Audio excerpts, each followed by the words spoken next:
بسم اللہ الرحمن الرحیم۔ حضور پاک صلی اللہ علیہ وسلم کا معجزہ، ہرنی کی فریاد۔ حضرت زید بن ارقم رضی اللہ عنہ فرماتے ہیں کہ ایک مرتبہ رسول اللہ صلی اللہ علیہ وسلم اور میں مدینہ طیبہ کی ایک گلی سے گزر رہے تھے۔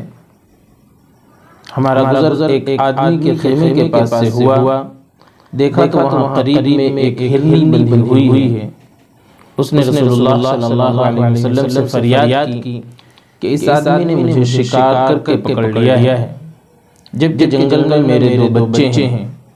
یہ آدمی نہ تو مجھے ذبح کرتا ہے کہ مجھے راحت ملے، اور نہ مجھے چھوڑتا ہے کہ میں اپنے بچوں کو دودھ پلا سکوں۔ رسول اللہ صلی اللہ علیہ وسلم نے فرمایا کہ اگر میں تجھے چھوڑ دوں تو کیا دودھ پلا کر واپس آ جائے گی؟ اس نے کہا جی ہاں۔ چنانچہ رسول اللہ صلی اللہ علیہ وسلم نے اس کو چھوڑ دیا اور وہ گئی اور اپنے بچوں کو دودھ پلا کر تھوڑی ہی دیر میں واپس آ گئی۔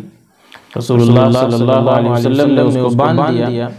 اتنے میں وہ آدمی آیا تو رسول اللہ صلی اللہ علیہ وسلم نے اسے فرمایا کیا یہ ہرنی مجھے بھیجو گے؟ تو اس نے کہا یا رسول اللہ صلی اللہ علیہ وسلم یہ آپ کو ہدیہ ہے۔ چنانچہ رسول اللہ صلی اللہ علیہ وسلم نے اس کو چھوڑ دیا۔ حضرت زید رضی اللہ عنہ فرماتے ہیں کہ خدا کی قسم میں نے سنا کہ ہرنی جنگل میں زور سے کلمہ شہادت اشہد ان لا الہ الا اللہ و اشہد ان محمدا عبدہ و رسولہ پڑھ رہی تھی۔